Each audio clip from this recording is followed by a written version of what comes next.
let's continue the I'm playing my students openings series, and we're going to go with e4 and knight f3. Looks right. Dragon. These first. This next. F3 to stop knight g4. I'll drop the bishop back. Okay, he's playing what looks like a solid sideline of the dragon. I think something like this was recommended in Geary's course, this early bishop e6 idea. And because he's playing this way, I don't want to castle queenside. I'm going to castle kingside and just be solid. And if you want to play this game, we can definitely play this. I'm going to get the rook positioned. I'd love to play e5. That would be an ideal move to ruin the structure.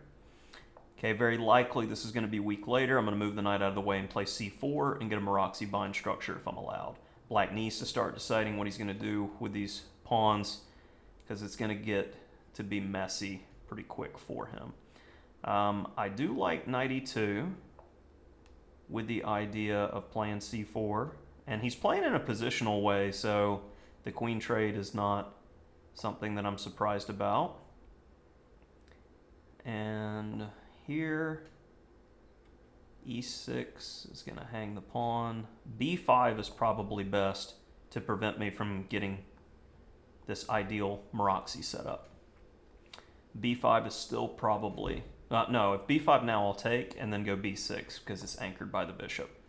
That looks like a good move. But now I'm going to start angling over key squares. And I could strongly consider capturing the knight if it went to c5, but like I said earlier, this is more of an opening move if queens are on the board to attack. With the queens off the board, it is quickly becoming a target, but I'm not going to be in a hurry to grab it. I just want him to worry about it. Okay, so when I go knight b5, I am hoping that he takes the time to do this. I'm going to take on c5, and the pawn structure is ruined forever, and I'm going to torture him in this endgame. Red the bull.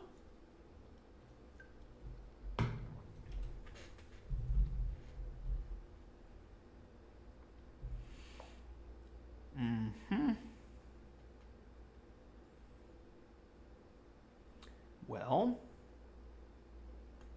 I can take the pawn because my rook is still defending here. And then what if I just put the question to you? So I'll take. I didn't want to take with the bishop because he'll take with a pawn and then anchor his pawn with a subsequent e5. I did expect this, but I've got two connected passed pawns in the ending, and that's going to be enough. Let's go ahead and do this because I'm in no hurry to push the a pawn, giving him a target. And with him playing this way, I left the forward rook to bother this one. I see. Let's go ahead and throw in g4. I'm just going to bring my king up. Defends the pawn. Gives me some breathing room and whatnot at h5, h3. Not worried about him utilizing an open file. Okay, that is not coordinating.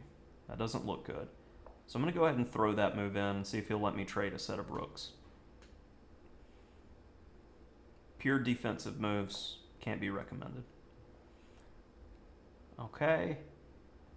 I've got time, so I'm going to use it. b4 was probably more critical. Can I take on h6 and get away with it? I can, but I'm just going to start pushing the passed pawns because I have far more control over the board than my opponent does, and this is going to be annoying. This is coming with tempo. Once they go bishop g5, b5 immediately to tempo is good. But he'll have rook there, and I push again. Okay, so push, rook a5, push. Rook b5.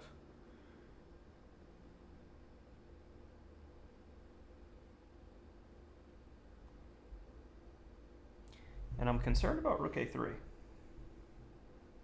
So let's do it this way.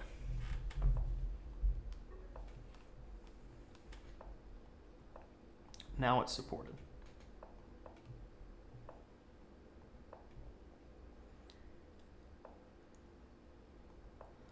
Uh-huh. I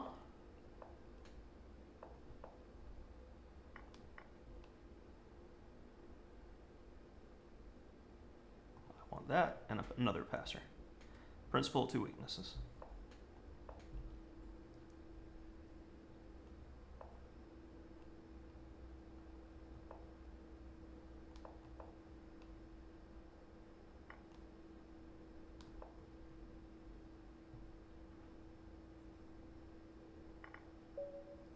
I take the pawn, he attacks the base, I defend the base, I get the king out of the way, I push the g-pawn for a winner.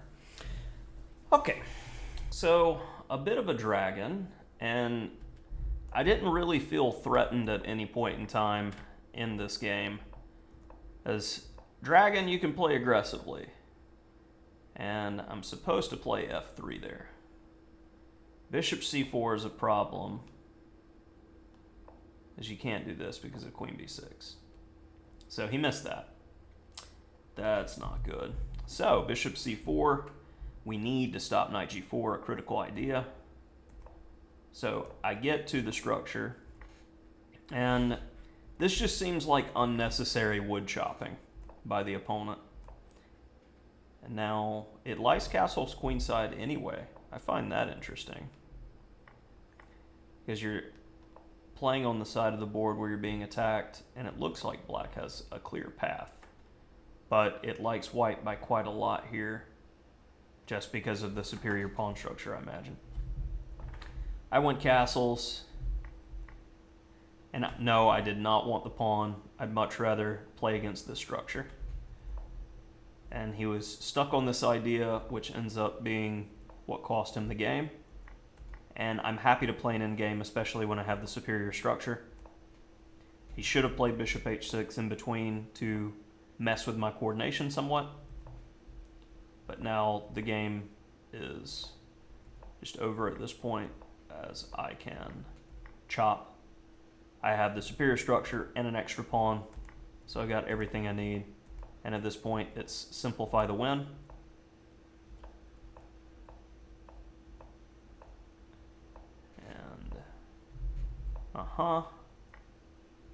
Bishop f2 was probably better.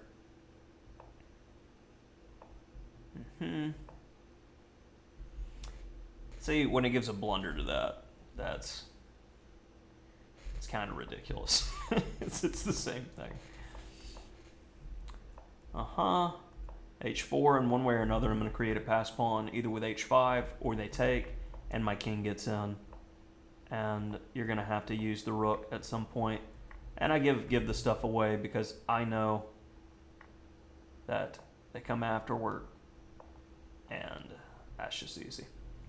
And a little bit of a dragon game with accuracy 84. I think I got dinged big for allowing knight g4 in that one. Not good. Takeaways.